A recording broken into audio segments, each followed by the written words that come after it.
poised and self-assured woman stepped into the exclusive world of first-class air travel, carrying herself with quiet authority and undeniable success. Yet the cabin crew, clouded by outdated assumptions and bias, regarded her as someone who didn't belong. Their subtle dismissals escalated, culminating in a humiliating exchange.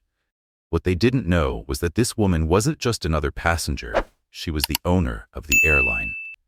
What follows is a powerful story of justice, strength, and the courage to challenge discrimination in the most unexpected setting, 40,000 feet above the ground. When prejudice collides with empowerment, lives are changed forever.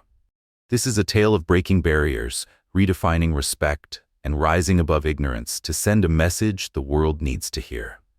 Before we begin, let us know in the comments where you're watching from. If you love stories of resilience, empowerment, and justice, hit the like button, share this video, and subscribe for more inspiring stories. Your support helps us continue spreading impactful messages. Now, let's dive in. The cabin of Horizon Airways Flight 762 hummed with the steady rhythm of its powerful jet engines as it soared across the Atlantic. In first class, everything exuded luxury. The supple leather seats, the soft glow of ambient lighting, the neatly arranged blankets. Yet, beneath the surface elegance, an undercurrent of tension wove through the quiet hum of conversation. Naomi Carter leaned back into her seat, adjusting the cuffs of her tailored ivory blazer. Her sleek black hair was gathered into a low bun, a reflection of her composed and meticulous nature. She reached down, sliding her slim leather bag beneath the seat, her fingertips brushing the smooth surface. This wasn't just another trip. It was a strategic decision, a carefully planned move in a larger game she had been orchestrating for months. Today wasn't just about flying, it was about observing, testing, and, if necessary, intervening. As she settled in, a shadow loomed over her shoulder. "Excuse me, ma'am," came a crisp, formal voice. Naomi turned her head to see a flight attendant standing beside her, an artificial smile plastered across her face. "Are you certain you're in the right seat?" the woman asked, her tone polite but tinged with unmistakable doubt. Naomi met her gaze, unwavering. "Yes, I am," she responded, her voice smooth and steady. The attendant hesitated for a brief moment before extending her hand. "May I see your boarding pass, please?" Without breaking eye contact, Naomi slipped a hand into her blazer pocket and retrieved the pass, handing it over. The attendant studied the ticket carefully. Though her professional smile remained intact, her lips tightened slightly, and the barely perceptible pause in her movements spoke volumes. The unspoken doubt clung to the air between them.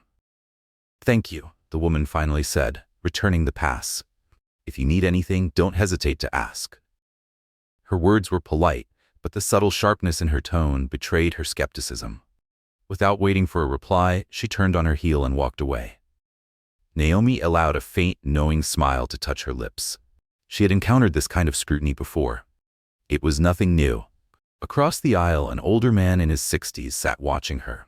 His silver hair was perfectly combed back, and he wore a sharply tailored navy suit. His piercing blue eyes swept over Naomi with a level of scrutiny she had long since stopped caring about.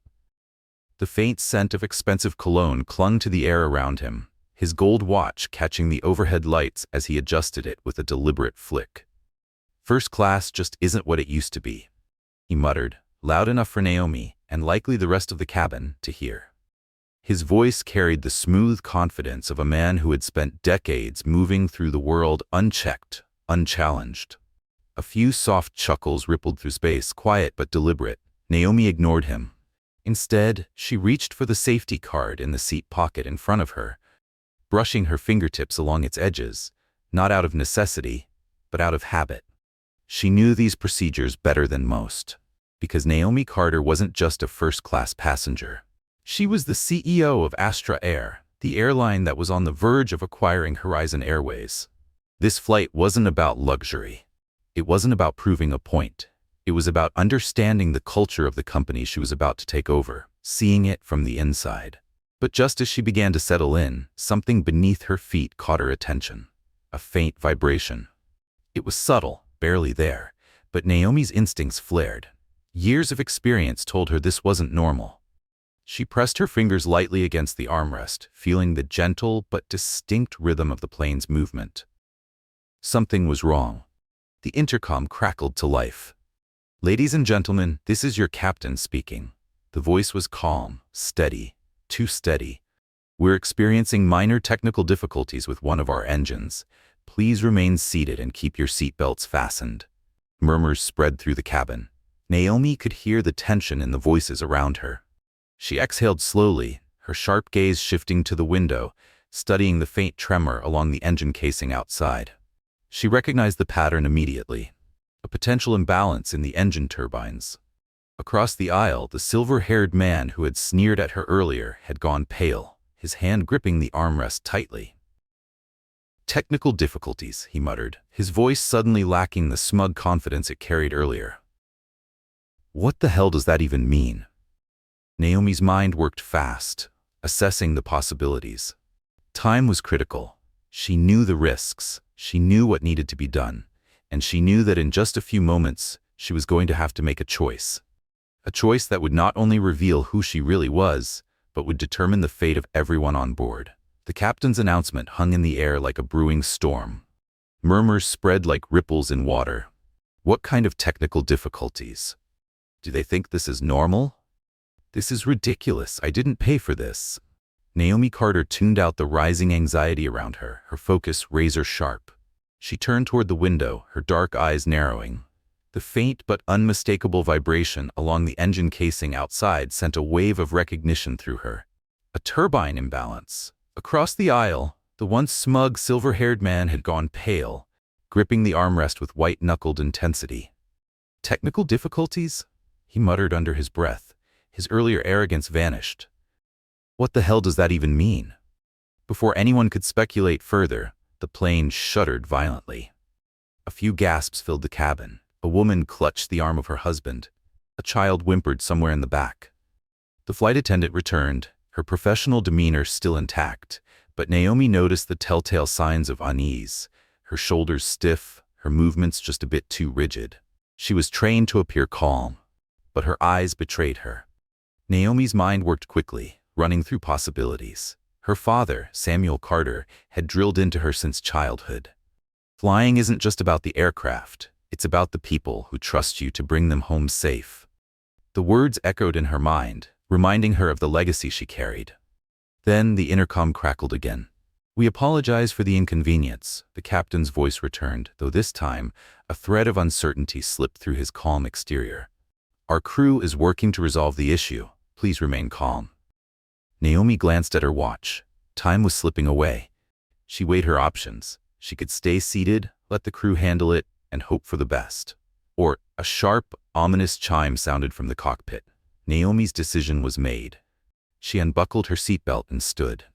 Immediately, the flight attendant stepped into her path, her professionalism now strained with visible concern.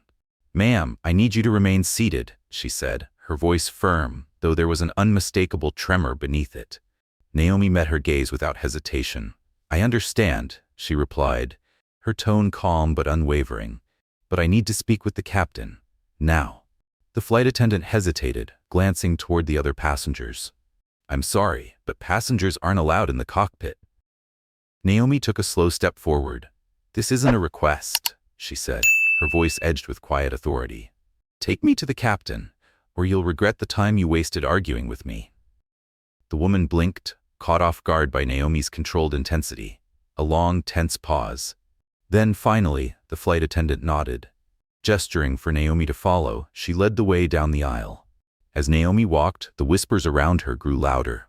The silver-haired man's eyes tracked her movements, his expression shifting from skepticism to something closer to curiosity, and perhaps the faintest trace of respect.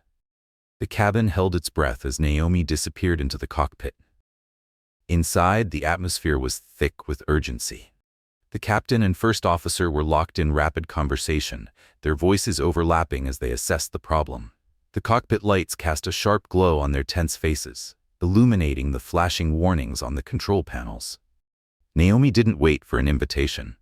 "I know what's happening," she said, her voice cutting clean through the chaos. "And I know how to fix it."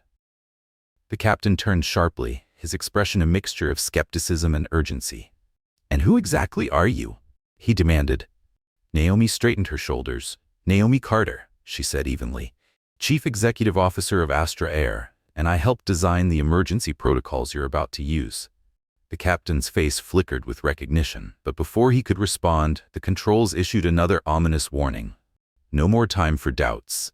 Naomi stepped forward, eyes locked on the instrument panel. Here's what you need to do. Far from the turbulence of the present, a quiet attic held the ghosts of Naomi's past. Dust motes floated lazily in the dim glow of a single flickering bulb. The scent of aged wood and time-worn paper hung thick in the air. Naomi Carter stood in the center of it all, the attic of her father's home feeling both familiar and foreign. It had been years since she had last stepped foot here. Since his funeral. Even now, the memories hit her with a quiet but forceful weight. The creak of the floorboards beneath her seemed deafening in the silence. Her eyes swept across the room until they landed on something familiar, hidden beneath a dust-covered canvas tarp. A shape from the past. She took a slow, deliberate step forward, then pulled the tarp away, revealing the worn leather surface of a trunk she hadn't seen since childhood. Her breath caught. The initials embossed on the lid, though faded, were unmistakable. S.C. Samuel Carter. Her hands trembled slightly as she unclasped the lid. The metallic click echoed softly, and as the trunk opened, the past spilled out into the present. Inside, a lifetime of history lay carefully preserved, items so intimately tied to her father's life that, for a moment, she felt like a little girl again, watching him prepare for yet another flight. A worn bomber jacket, its fabric bearing the patches of his old squadron. A weathered flight log, its pages smudged with ink and age. A pair of aviator sunglasses, one lens still showing a faint crack, a relic from a moment long ago. And beneath it all, tucked into a neat bundle at the very bottom, she saw them. Letters, dozens of them, bound together by fraying twine, their edges yellowed with time. Naomi hesitated, her fingers hovering over them, almost reverent. She hadn't known these letters existed. Carefully, she untied the twine and picked up the first one, unfolding it with delicate hands. The ink had faded slightly, but the handwriting was unmistakable, her father's voice preserved in every stroke. And as she began to read, a story long buried in time began to unfold. Naomi Carter traced her fingers over the cracked leather of the old bomber jacket, its fabric worn from years of use. The patches from her father's squadron still clung to it, faded but intact, a testament to a life spent soaring through the skies. Beneath it, she found his flight logs, their pages dog-eared and smudged with ink, chronicling thousands of hours in the air. And then, at the bottom of the trunk, she saw them. Letters. Bound together by fraying twine, their edges yellowed with time. Naomi hesitated. She hadn't known these existed. Her hands hovered over them, almost reverent, before she carefully untied the bundle and lifted the first sheet. The paper was fragile beneath her fingers, the ink slightly faded but still legible. And then she saw it. Her father's handwriting. A piece of him, preserved in ink. She took a deep breath and began to read. The first letter painted a vivid portrait of her father, not as the composed, unwavering pilot she had always known, but as a man filled with admiration, frustration, and an unshakable sense of duty. He wrote about David Long, his closest friend and comrade during the Vietnam War. A pilot whose quick thinking had saved their entire crew when a mission went horribly wrong. Without your precision, your instincts in that hellstorm, we never would have made it back to base. I owe you my life, and I'll spend the rest of it trying to repay you. Naomi's fingers tightened around the edge of the letter as she imagined the scene, the chaos of war, the deafening roar of gunfire, smoke and fire cutting through the sky, and at the center of it all, David. Calm, unshaken, steering them all to safety. Her father's gratitude bled through every word, but so did his anger, because despite everything David had done, the world refused to acknowledge his worth. You've proven that the color of a man's skin doesn't determine the strength of his character. You are the best damn pilot I have ever flown with, and it's a disgrace that anyone would think otherwise. Naomi's chest tightened. She could hear her father's voice in her mind, clear and certain, delivering each word with the quiet conviction he had carried through his life. But this letter wasn't just admiration. It was a promise. When this war ends, we have to do something. We have to fight for a sky where no one is held back by prejudice. I don't know what that looks like yet, but I promise you this. When we get back home, I'll be by your side. We'll build it together." Naomi's hands trembled slightly as she set the letter down. The man she had idolized wasn't just a hero in the sky. He had fought battles on the ground too, battles against a world too blind to see the brilliance of his closest friend. She reached for the next letter. This one carried a sharper edge. "I spoke with a recruiter from one of the airlines today. Told him about you, about how you handled that emergency landing like it was nothing." He smiled, nodded, and then he said, "We're not ready for someone like him." I wanted to punch him in the face. Naomi pressed her lips into a thin line, feeling the weight of her father's frustration seep through the decades. His helplessness against an industry that refused to see past its own prejudice. And yet, even in his anger, he never lost sight of his purpose. "That's why we can't stop. I'm still with you, David. Always." She closed her eyes, letting the words settle into her bones. For the first time, she could feel her father's presence, not just as a memory, but as a force guiding her forward. He hadn't just believed in David. He had believed in a world that could be better. The last letter in the bundle was different. It was on official Horizon Airways letterhead, dated just months before her father's death. Naomi's breath caught as she read. "They don't want change, David. They want comfort. And for them, comfort means keeping people like you out. But I won't stop. I don't care if it takes my whole damn life. I won't let their small minds clip your wings." The words struck her like a blow. Her father had died before he could see his dream fulfilled, before he could break the system that had rejected David Leong. And now, decades later, Naomi could feel the weight of that unfinished promise resting squarely on her shoulders. She folded the letters carefully and placed them back in the trunk. Her hands lingered on the edges for a moment before she closed the lid. As the clasps clicked shut, it felt like she was sealing away more than just the past. She was sealing away a part of herself that could no longer stand idle. The attic was quiet as she rose to her feet, but inside her, a storm was building.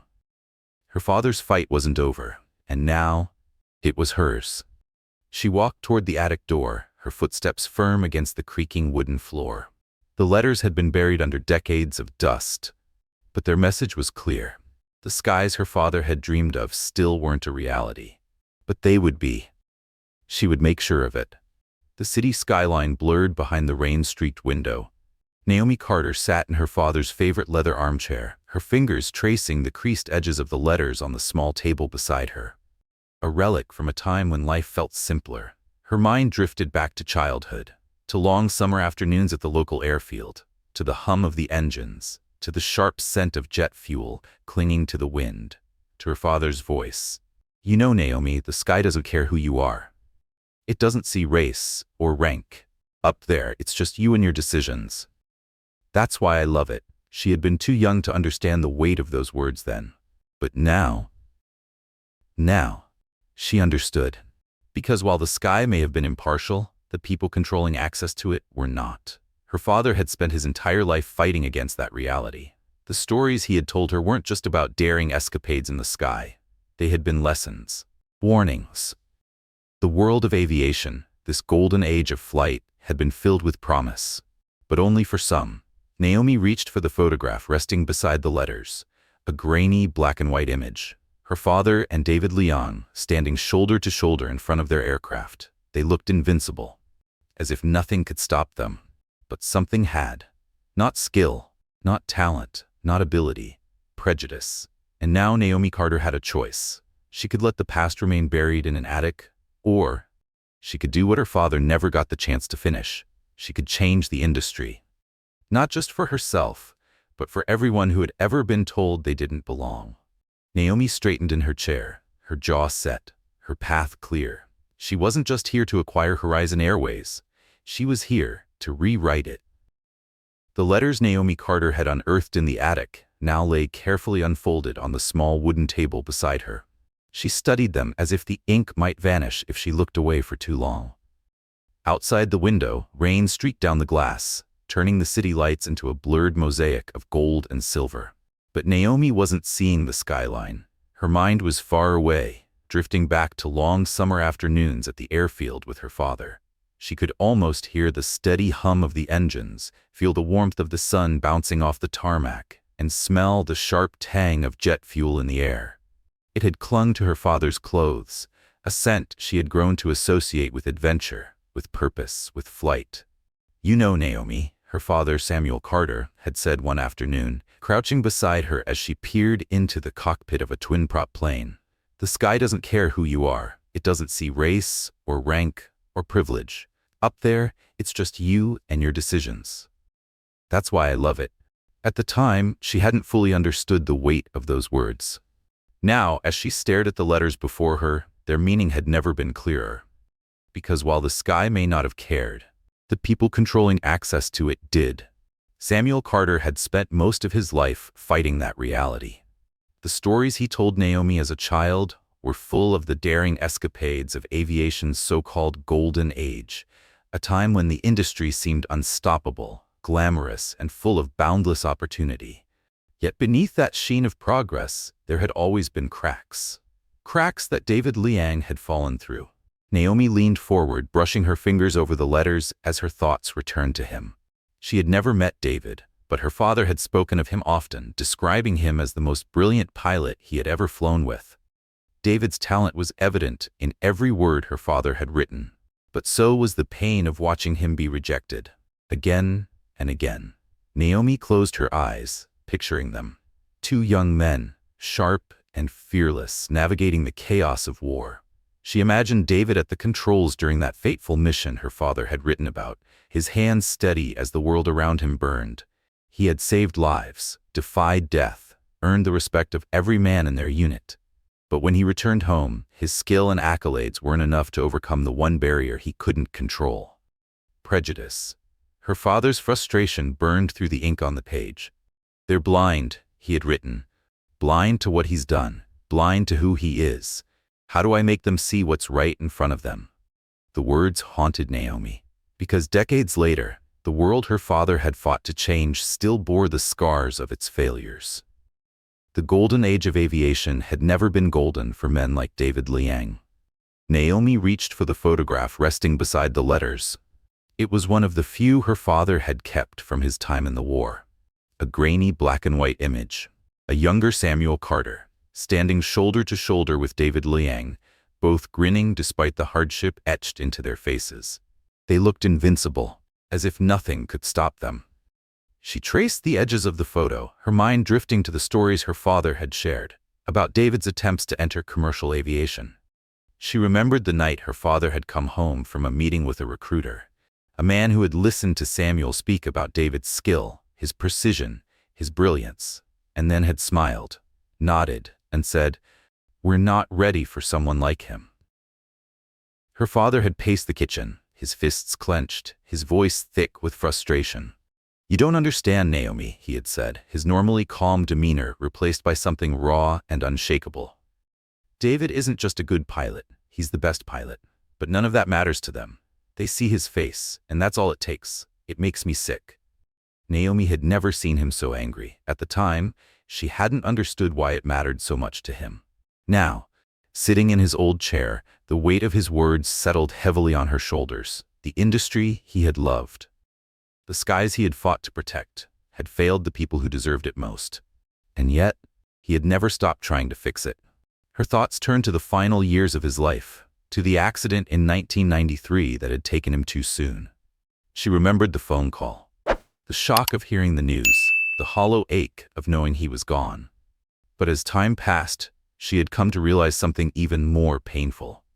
The greatest tragedy wasn't just his death. It was the unfinished work he had left behind. Naomi's eyes drifted back to the letters, the words now carved into her memory. "One day we'll have an airline that looks like the world we fought for." It didn't read like a dream.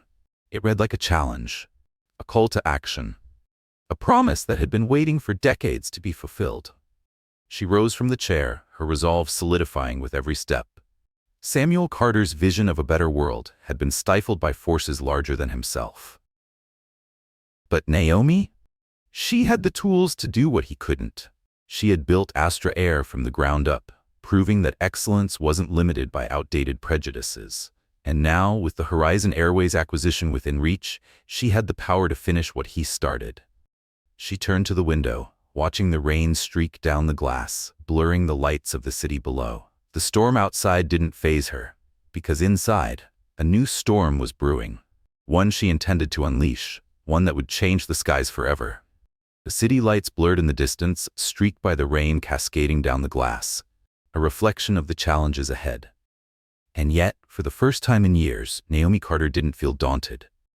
The so-called golden age of aviation may have been flawed, but she was determined to forge a new era, one where the skies were truly open to everyone. The terminal at Logan International Airport buzzed with an endless stream of movement, a symphony of rolling suitcases, clipped footsteps, and the steady murmur of flight announcements. Naomi navigated through the crowd with measured calm, her ivory blazer crisp against the muted colors of weary travelers. She carried herself with the quiet confidence of someone accustomed to commanding far greater spaces than this. And yet today, she was just another passenger. This wasn't a business meeting or a press event. Today she was here to experience Horizon Airways as any other traveler would, to see the culture of the airline she was on the verge of acquiring. Not from a boardroom, but from the inside. The first-class check-in counter loomed ahead, a pocket of polished counters and carefully curated smiles. Naomi handed over her passport and boarding pass without a word. The agent, a young woman with meticulously manicured nails painted a shimmering silver, glanced at the ticket. Her brow furrowed. "Just a moment," she said, her voice clipped as her fingers moved swiftly over the keyboard. Naomi waited, her expression unreadable. This wasn't new. She had seen it before, the pause, the double check, the subtle hesitation, as if her presence in first class required verification. The agent picked up the phone, lowering her voice into a whisper. Naomi caught fragments of the conversation. "First class, yes, her ticket is confirmed." And then, as though flipping a switch, the agent hung up and turned back, now wearing a polished professional smile, one that didn't quite reach her eyes. "Everything seems to be in order. You can proceed to the priority security line." Naomi met her gaze and gave a small nod. "Thank you," she replied, her tone neutral but deliberate. She took her boarding pass and walked away, her posture straight, her steps even. Years ago, her father's words might have felt like a shield. Today, they felt like armor. The first-class cabin of Horizon Airways Flight 762 was a study in controlled luxury. Muted tones of gray and blue, brushed metal accents, soft lighting, everything designed to exude exclusivity. Naomi settled into her window seat, feeling the cool leather beneath her fingertips. She had barely adjusted her carry-on when she heard it, a muttering. "This is what they're letting in now?" The voice was low but pointed. She turned slightly, catching sight of the speaker. A man in his 60s, his silver hair combed back, his tailored navy suit and gold cufflinks reflecting the quiet arrogance of old money. "First class used to mean something," he added, his voice rising just enough for others to hear. Naomi met his gaze for only a brief moment, her expression unreadable. And then she turned away. "You can control how you respond." A woman a few rows back leaned toward her companion, her pearl necklace gleaming under the cabin lights. Naomi couldn't make out their words, but the faint laughter that followed, that she understood. A flight attendant appeared at Naomi's side, her practiced smile as polished as the silver tray she carried. "Would you care for a drink before takeoff, ma'am?" "Water, please." Naomi's voice was steady. "Of course." For the briefest moment, the attendant's eyes flickered toward the man across the aisle before she turned and disappeared into the galley. Naomi allowed herself a small, private sip of satisfaction before turning to the window. Outside, the runway stretched endlessly ahead, shimmering in the afternoon heat. The engines hummed as the plane began its slow taxi. And then, the man across the aisle leaned forward.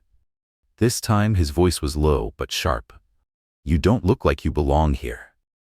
Naomi turned to face him fully, her gaze calm but piercing.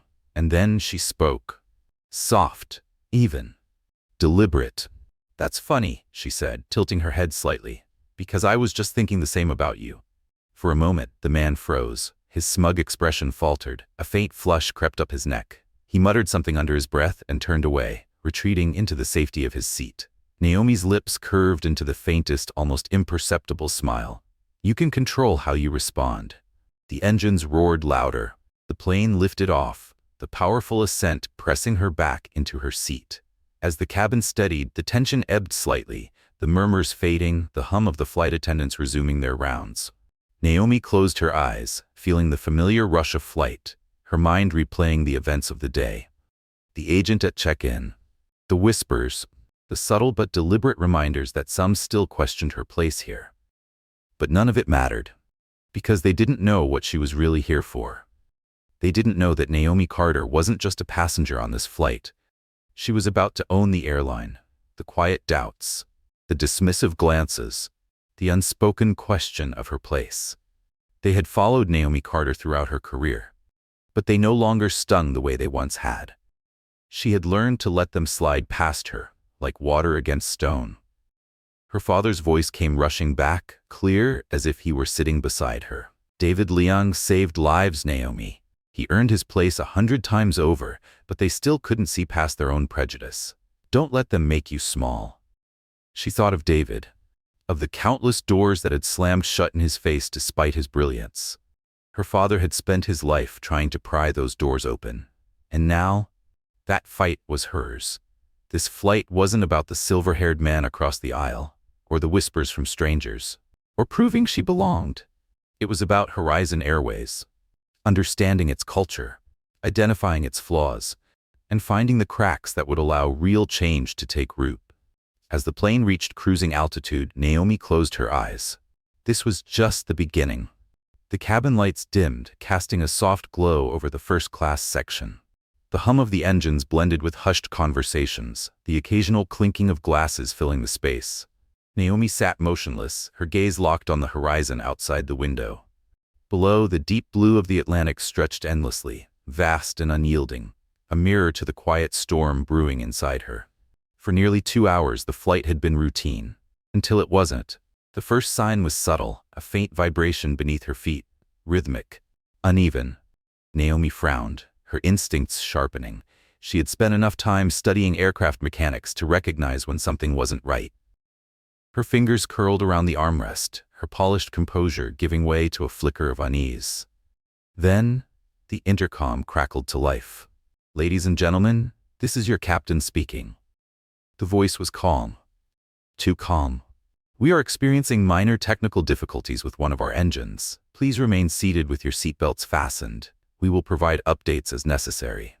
A ripple of murmurs spread through the cabin. Some passengers turned toward the windows, trying to see what they couldn't understand. Others exchanged uneasy glances. Naomi remained still, but her mind was racing. Minor technical difficulties. She had heard those words before.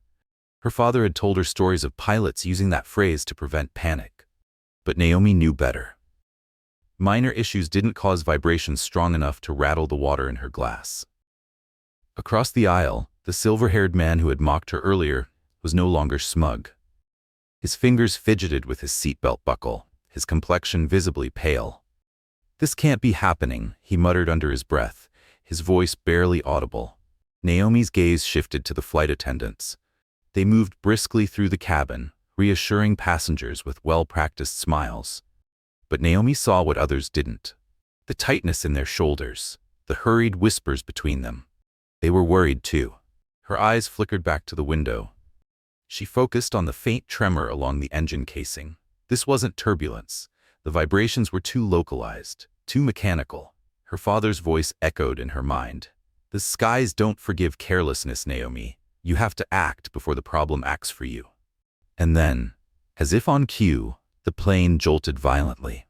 Several passengers were thrown forward against their seatbelts. Gasps filled the cabin. A child somewhere in the back began to cry. Naomi's pulse quickened, but her expression remained unreadable. Her storm was internal, a war of thoughts and calculations, running through every possibility, every outcome. The intercom crackled again. This time, the captain's voice wasn't just strained, it was fraying at the edges. "Ladies and gentlemen, we are experiencing an issue with Engine 2. Please remain seated. Our crew is working to address the problem." The murmurs grew louder, concern tipping into panic. Naomi's mind moved faster than her heart could beat. An engine imbalance, overheating, a compressor stall? None of these possibilities were good. Across the aisle, the silver-haired man turned to her. His earlier arrogance was gone, replaced with desperation. "Do you think we're in danger?" he asked, his voice unsteady. Naomi met his gaze. Her expression was impossible to read. "I think the crew is doing everything they can," she said evenly. She didn't add, "but I doubt their training has prepared them for what's coming next." Her thoughts shifted to the cockpit, to the pilots, scanning instruments, running checklists, making split-second decisions. She debated her options. Stepping in could save lives, but it would also reveal who she was. She wasn't ready for. Another jolt, more violent this time. The plane shuddered with such force that the cabin fell into complete silence. Naomi didn't hesitate. She unbuckled her seatbelt and rose to her feet. Immediately a flight attendant approached. "Ma'am," she said, her professionalism strained with thinly veiled anxiety, "I need you to remain seated." Naomi turned to her. Her voice was calm but commanding. "I understand, but I need to speak with the captain, now." The attendant hesitated. "Passengers aren't allowed in the cockpit." Naomi's tone hardened. "This isn't a request. Take me to the captain, or you'll waste precious time arguing with me." The attendant blinked. Something shifted in her expression. A silent realization that Naomi Carter was not just another passenger. After a tense pause, she nodded, and without another word, she led Naomi down the aisle. As Naomi walked, the whispers followed. The silver-haired man stared after her, his scorn replaced by confusion, and maybe, just maybe, a flicker of respect. The entire cabin seemed to hold its breath as Naomi Carter disappeared into the cockpit. The flight attendant stood in front of Naomi Carter, her voice firm but laced with anxiety. "Ma'am, I need you to remain seated." Naomi met her gaze, calm but unwavering. "I understand," she said, her voice even. "But I need to speak with the captain, now." The attendant hesitated, glancing around at the other passengers before lowering her voice. "Passengers aren't allowed in the cockpit." Naomi didn't blink. "This isn't a request." Her tone cut through the woman's objections like a blade. "I know what's happening, and I can help. Take me to the captain, or you'll waste valuable time arguing with me." The attendant blinked, caught off guard by Naomi's quiet authority. A long, tense pause. Then, she nodded, gesturing for Naomi to follow her. As Naomi made her way down the aisle, the cabin seemed to hold its breath. The silver-haired man who had taunted her earlier stared after her, his disdain now replaced by something else. Confusion. And maybe, just maybe, a flicker of respect. Whispers rippled through the rows of seats, passengers craning their necks to watch the woman who was breaking the rules they all clung to. The cockpit door opened. Naomi stepped inside, and everything changed. The air inside the cockpit was thick with tension. The pilots' and first officers' voices overlapped, their words rapid and urgent as they worked through the issue. Naomi didn't wait for an invitation. "I know what's happening," she said, her voice steady as she closed the door behind her. "And I know how to fix it." The captain turned sharply, his face lined with stress and skepticism. "And who exactly are you?" he demanded. Naomi straightened her shoulders. "Naomi Carter," she said evenly, "Chief Executive Officer of Astra Air, and I helped design the emergency protocol you're about to use." For a moment, silence filled the cockpit. The captain's eyes widened, his hesitation momentary. Then, "All right," he said, nodding sharply. "Tell me what you know." Naomi stepped forward, her mind shifting into crisis mode as she scanned the instrument panel. The hum of the engines, the trembling of the controls, the flashing warnings on the screens. All of it told her one thing. The storm wasn't just outside the plane. It was here, and it wasn't waiting for anyone. The cockpit felt like a world apart from the passenger cabin, a universe of blinking lights and urgent voices. Naomi closed the door behind her, shutting out the whispers and uncertainty of the passengers. The pressure inside the cockpit was palpable, an unrelenting force pressing against the pilots as they scrambled to assess the situation. The captain turned to her, his expression a mixture of frustration and surprise. "Who let you in here?" he demanded. His tone was edged with irritation, but also something else, fear. Naomi's gaze remained steady. "Your flight attendant?" she replied simply, "and I'm here to help." The first officer frowned, glancing at her skeptically. "Ma'am, this is highly irregular. You need to return to your seat." Naomi took a step forward, her voice calm but commanding. "I understand protocol." But you don't have time for protocol right now. I know what's happening with your engine, and I can guide you through the emergency procedure. The captain hesitated, his eyes narrowing. And what exactly qualifies you to make that call? Naomi straightened her spine. Naomi Carter, CEO of Astra Air. I helped develop the emergency protocol you're about to use. For a moment the cockpit went silent. The captain's skepticism flickered, and then, recognition. Carter, he started. As in Samuel Carter? She nodded once. Yes, and I need you to trust me. Just as your predecessors trusted him. The captain's jaw tightened, his gaze darted to the instrument panel. A warning light blinked furiously, its red glow casting sharp shadows across their faces. Time was slipping away. With a sharp nod, he gestured for Naomi to proceed. All right, he said, his voice still tense but now tinged with a hint of respect. What do you suggest? Naomi stepped closer, scanning the controls with practiced precision. The cockpit smelled faintly of ozone and metal, the air thick with the weight of impending decisions. She recognized the problem immediately. An imbalance in Engine 2, likely caused by a misfire in the combustion chamber, a scenario her team had simulated countless times during protocol development. Shut down Engine 2 immediately, she instructed. The first officer hesitated, his hand hovering over the controls. If we shut it down now, we lose thrust. Naomi's eyes locked onto his. You're already losing thrust. And if the compressor stalls, you'll have an uncontrollable vibration that could destabilize the entire aircraft. Do it, now. The captain hesitated for only a second. Then, he reached for the controls and killed the engine. The sound of Engine 2 powering down was both a relief and a stark reminder of the stakes they faced. The plane shuddered briefly. Passengers would feel it. Panic would spread. But then, the aircraft steadied. The worst of the vibrations subsided as the imbalance was resolved. Naomi exhaled slowly. Now, she continued, her voice steady despite the tension in the air. Redistribute the thrust between the remaining engines. The first officer worked quickly, his hands moving deftly across the controls. Naomi glanced at the altimeter. You need to descend to 30,000 feet. The captain adjusted the controls. Descending to 30,000, he confirmed. The plane jolted slightly as it began its descent. Naomi steadied herself against the edge of the console, her mind already racing ahead to the next steps. The immediate danger had been mitigated, but the situation was far from resolved. The captain turned to her, his expression a mixture of gratitude and lingering disbelief. I have to ask, he said. Why are you here? Why not send someone else? Naomi's lips curved into a faint smile. Because this isn't just a flight for me. It's a test. For your airline, and for the people running it. The first officer frowned. A test, Naomi nodded.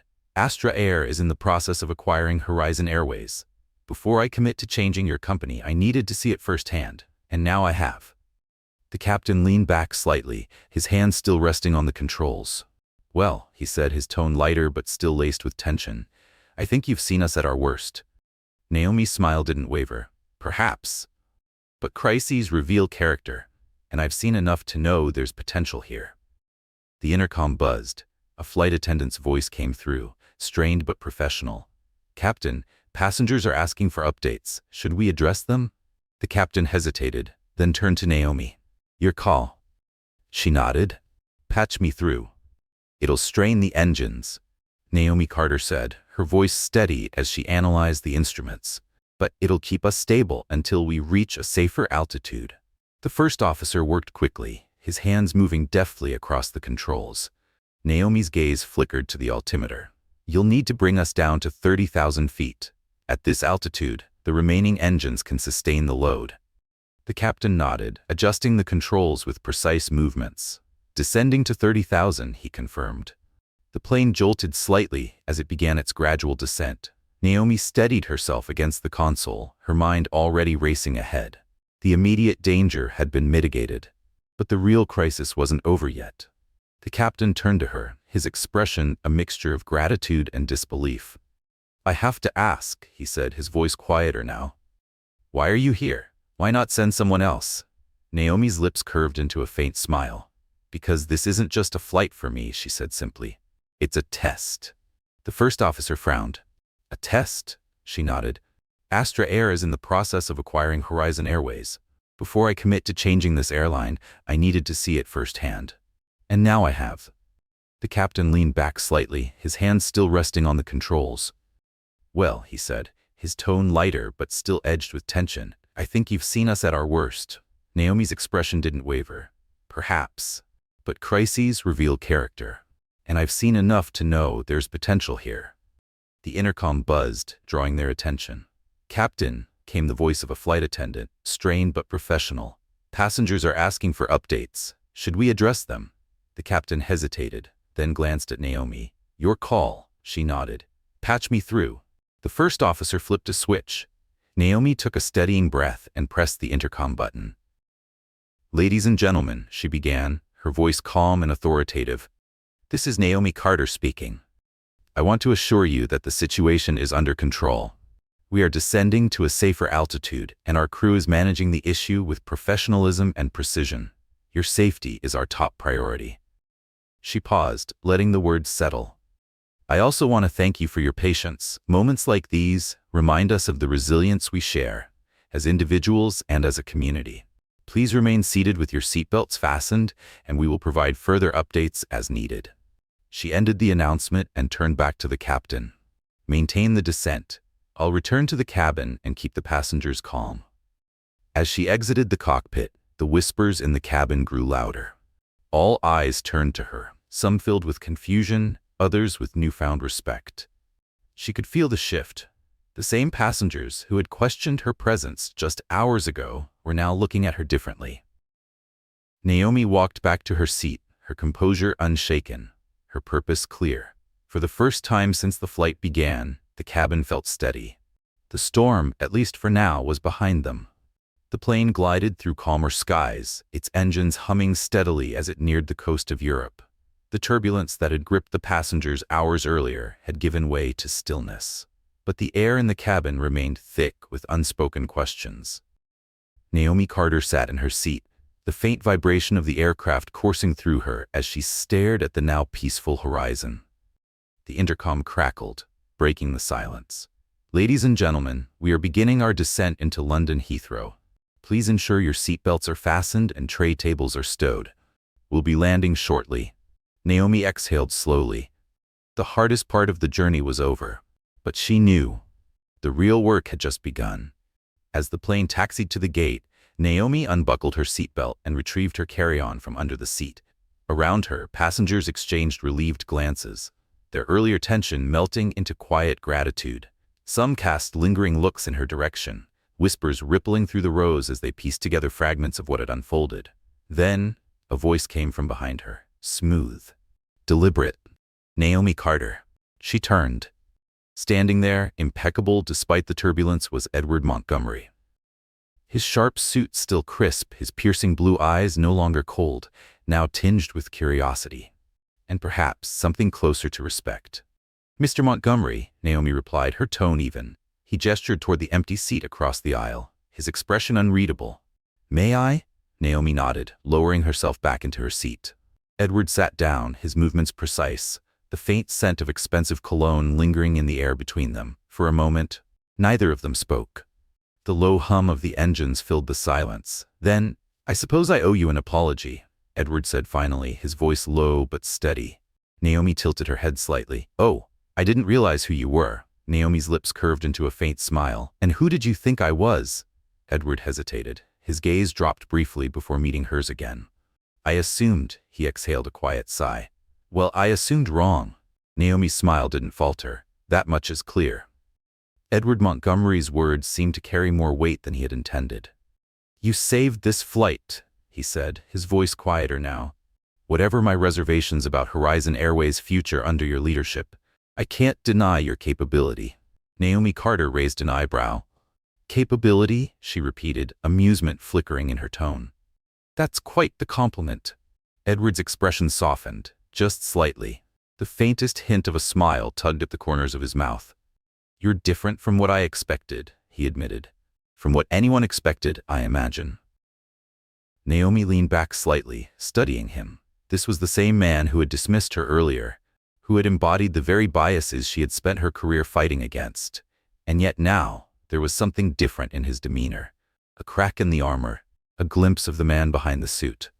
"You knew my father," Naomi said suddenly, her voice quieter now. Edward's jaw tightened, his gaze shifting to the window. There was a pause. Then, "Yes," he admitted. "Samuel Carter, a great pilot, a better man. We served together briefly before he died." The unspoken weight of those words hung heavy in the air between them. Naomi's voice remained steady. "He spoke highly of you." Edward's eyes flicked back to her, something unreadable in his expression. She hesitated, then asked the question that had been sitting at the edge of her mind. "But he never mentioned why you stopped flying." Edward exhaled slowly, his fingers tightening on the armrest. His tone was laced with something between regret and resignation. "It's a long story," he said finally. "Let's just say, the skies didn't always feel as open as they looked." Naomi nodded, understanding the weight of his words. Her father's letters had hinted at the systemic barriers that had kept even the most talented pilots grounded. And now, it was clear that Edward Montgomery hadn't been immune to them either. The plane came to a halt. The familiar chime signaled the beginning of disembarkation. Passengers rose, gathering their belongings, their movements filled with the quiet relief of a safe landing. Edward stood, adjusting his cufflinks. "I'll admit," he said, his voice carrying less of the cold certainty from earlier, "I wasn't sure about this merger." He paused, then glanced at her. "But after today, I'm beginning to think you might be the person to change things." Naomi rose as well, meeting his gaze directly. "This isn't just about changing Horizon Airways. It's about changing what it represents. My father believed in a sky without barriers. That's the legacy I intend to carry forward." Edward held her gaze for a long moment. Then, he nodded. "If anyone can do it, it's you." Naomi watched as he walked down the aisle, disappearing into the sea of passengers. And for the first time in years, she felt something she hadn't expected. Hope. Her father's vision for the world wasn't here yet. But for the first time, it felt within reach. The headquarters of Horizon Airways felt colder than Naomi had anticipated. The steel beams, the towering glass windows, the minimalist furniture, everything about the building seemed to echo the rigidity of its corporate culture. She had been here twice before, during the merger negotiations, but stepping inside now, as the CEO of Astra Air, and the de facto leader of the combined company, it felt entirely different. Naomi paused at the entrance to the boardroom. Her reflection stared back at her from the polished glass doors.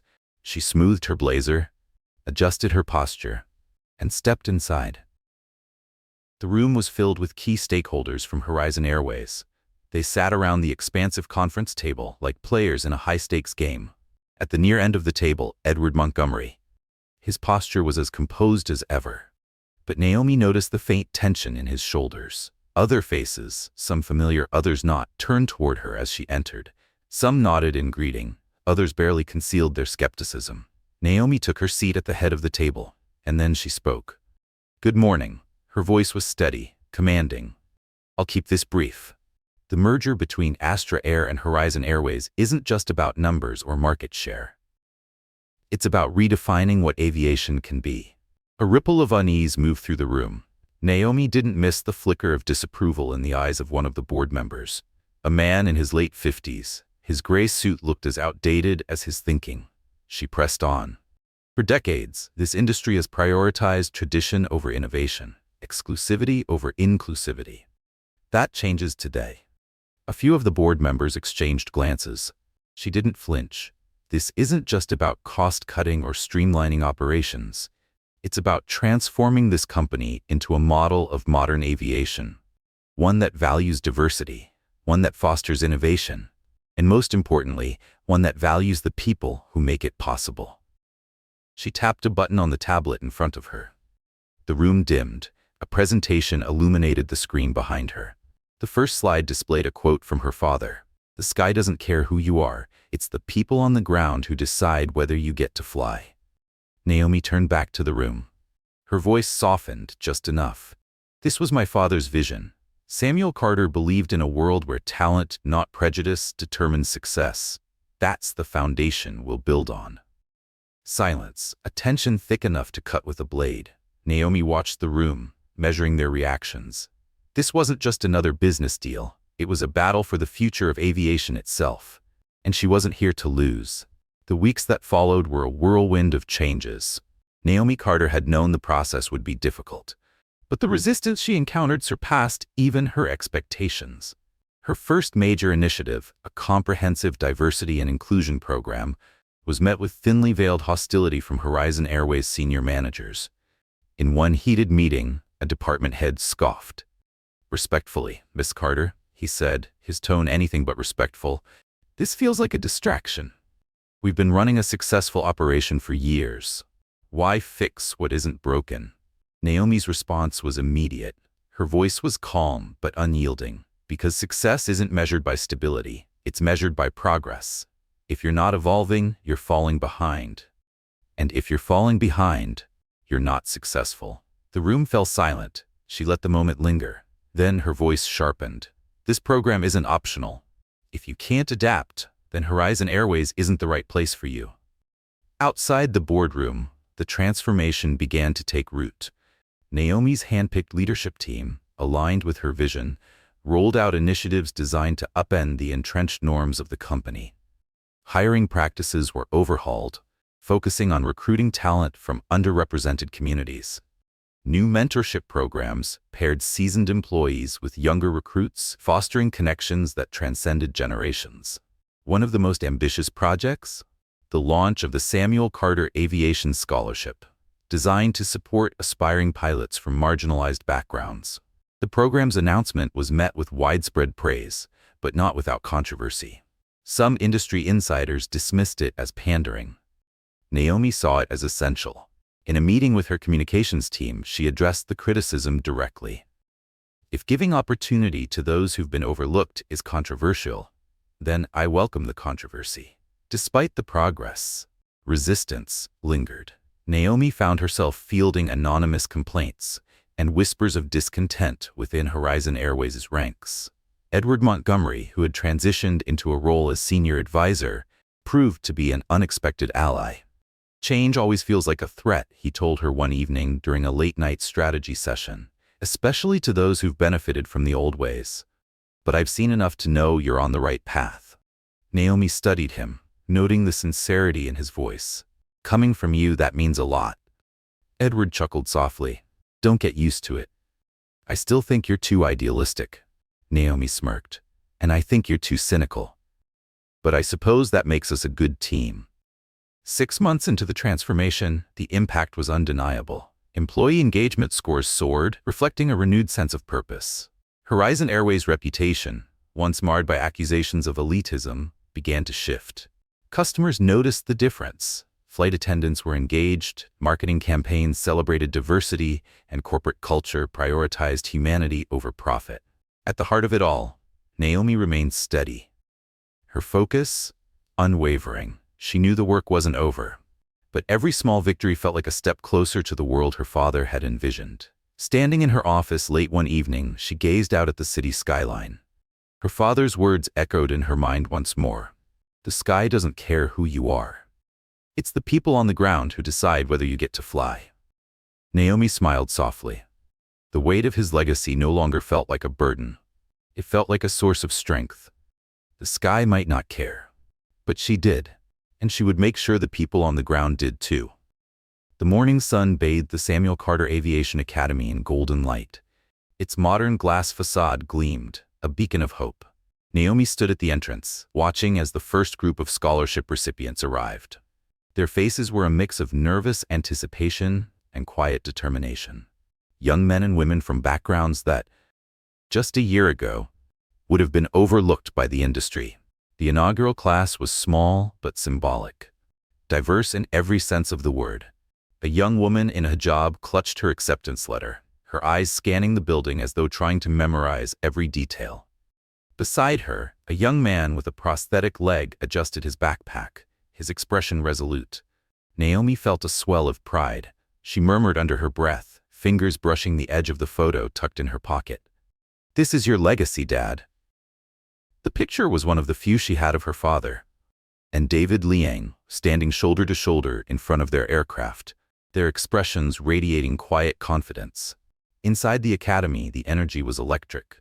a space where potential wasn't measured by backgrounds or connections, but by skill and ambition. Naomi stepped forward. This wasn't just an academy. It was the future of aviation, a place where barriers would be shattered, and the sky would finally belong to everyone. The atmosphere buzzed with excitement as Naomi Carter walked through the halls of the Samuel Carter Aviation Academy. Instructors stood at the front of classrooms outlining the day's orientation. This academy was more than a training ground for future pilots. It was a statement, a tangible rejection of the exclusivity that had once defined aviation. Naomi stopped outside one of the classrooms. Inside, a retired pilot, Margaret Evans, a 30-year industry veteran and one of Naomi's first hires for the academy, stood before the students. Her voice was strong, steady. "My career started when I was the only woman in my training program," Margaret said.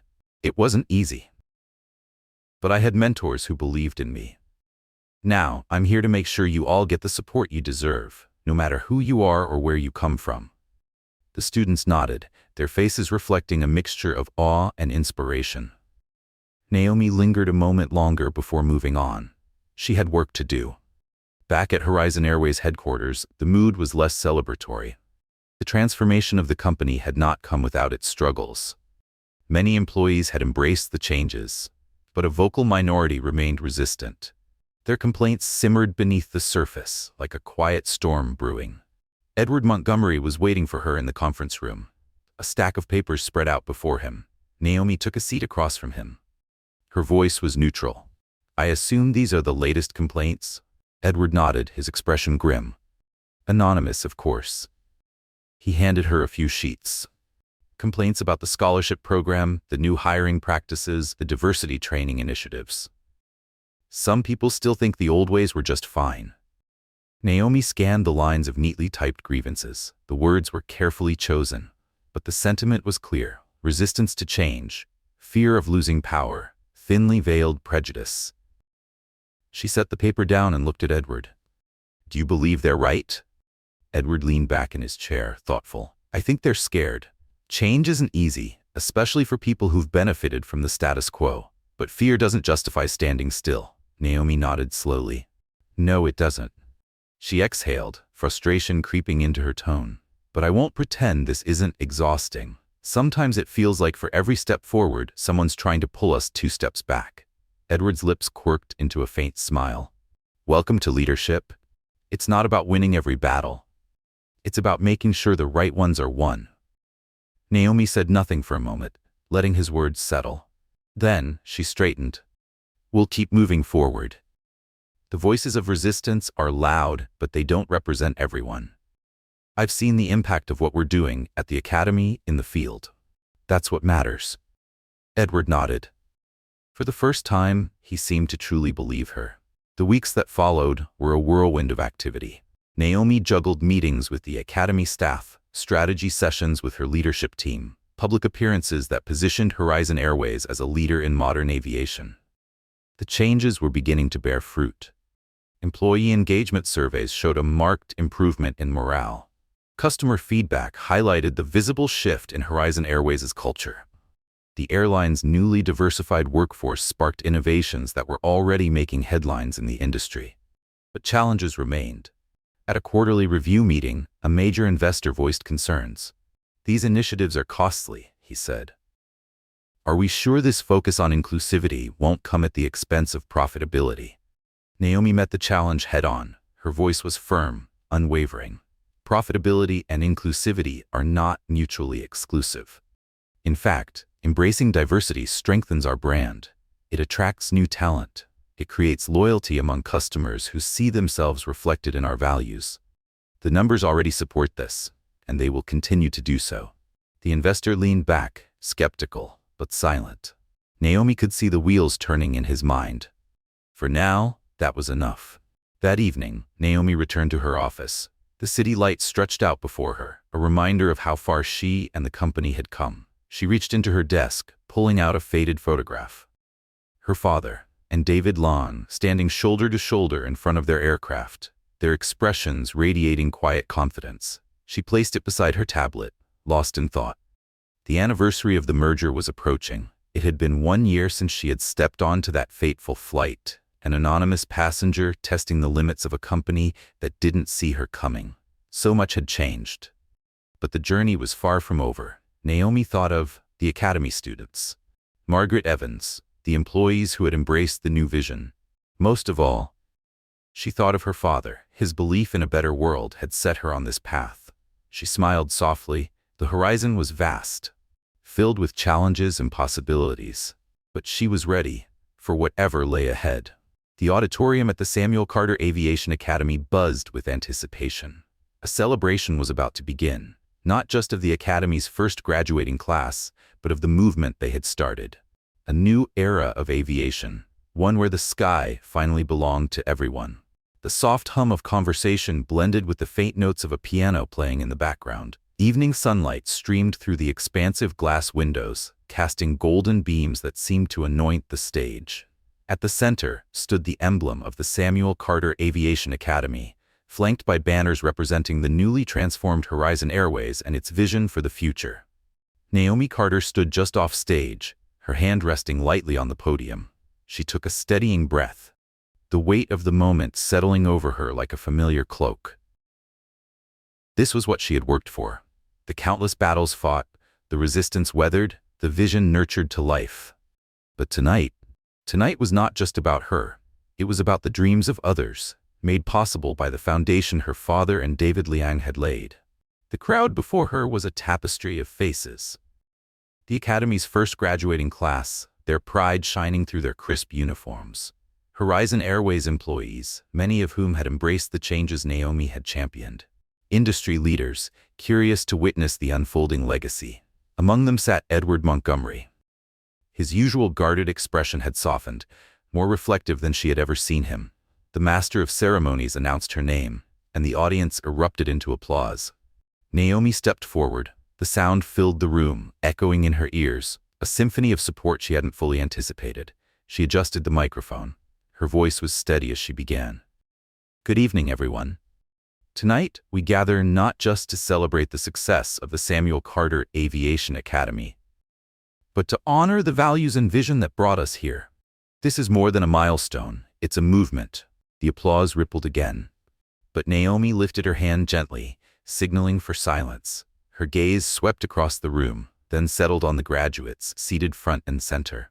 55 years ago, my father, Samuel Carter, stood on the deck of an airfield much like this one, with his best friend and fellow pilot, David Liang.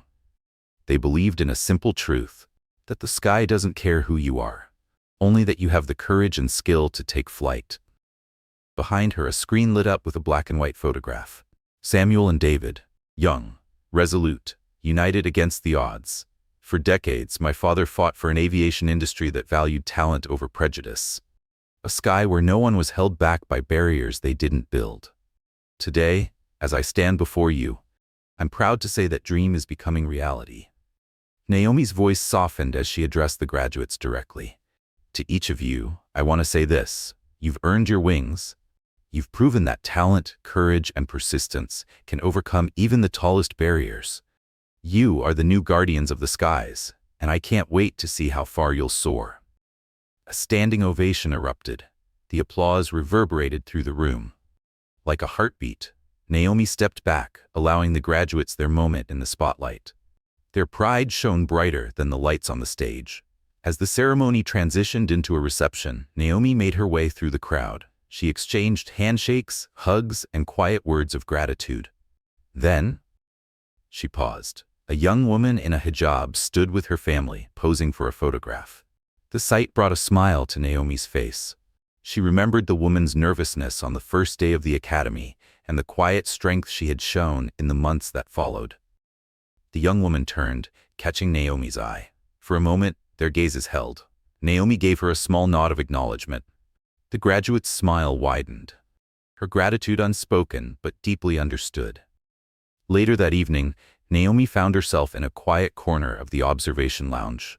The room's expansive glass walls offered an unobstructed view of the airfield. Outside, planes glided across the tarmac, their silhouettes illuminated by the glow of runway lights. She heard soft footsteps behind her. Edward Montgomery. He handed her a glass of champagne. His expression was uncharacteristically warm. You've done something remarkable here, he said simply. Naomi took the glass, her smile tinged with emotion. We've done something remarkable. None of this would have happened without the people who believed it was possible. Even the reluctant ones. Edward chuckled softly, his gaze drifting to the view outside. You know, when this started, I thought you were trying to rewrite the rules of an industry that didn't want to change. He turned to her, his expression thoughtful. But now I think you've rewritten the rules of what leadership looks like. Naomi looked at him, surprised by the sincerity in his voice. Coming from you, that might be the highest compliment I've ever received. He raised his glass slightly. Don't let it go to your head. They clinked glasses. A quiet moment of camaraderie, one that had been hard-won. Outside, a plane roared to life on the runway. Naomi turned her gaze to the sky. She had spent her life fighting to change the industry. And now, she was beginning to see it happen. Not just in policies, not just in numbers, but in people. People who had once doubted her, and now respected her. People who had once been excluded from the sky, and now had a place in it. For the first time in years, Naomi Carter felt at peace. The battle wasn't over, but she had taken a world that refused to change, and she had changed it anyway. Naomi Carter let out a quiet laugh as Edward Montgomery raised his glass slightly. Don't let it go to your head. They clinked glasses, the crisp chime marking a moment of hard-won camaraderie. As the night stretched on, Naomi lingered in the observation lounge. Her thoughts turned inward. She reached into her pocket, pulling out the worn photograph of her father and David Leon. She placed it gently on the table before her, tracing the edges with her fingers. Her mind filled with memories, her father's voice, his wisdom, his unwavering belief in her. Outside, a plane roared to life on the runway. Its engines thundered against the stillness of the night. Naomi watched as it ascended, higher and higher, until it disappeared into the horizon. Her father's words echoed in her mind once more. The sky doesn't care who you are. It's the people on the ground who decide whether you get to fly. She leaned back in her chair. A quiet sense of fulfillment settled over her.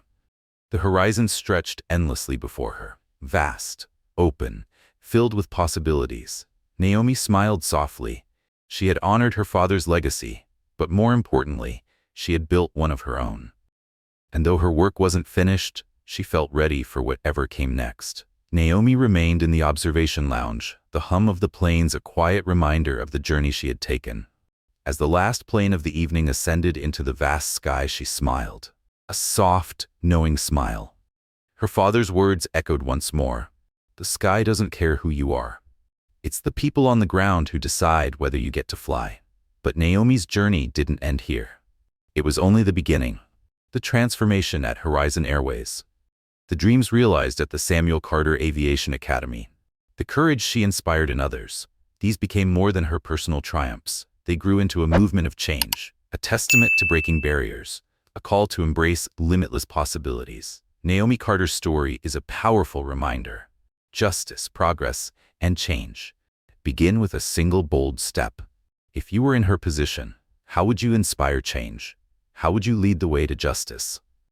Share your thoughts in the comments below. We'd love to hear from you. And if this story moved you, like this video, share it to spread the message of resilience.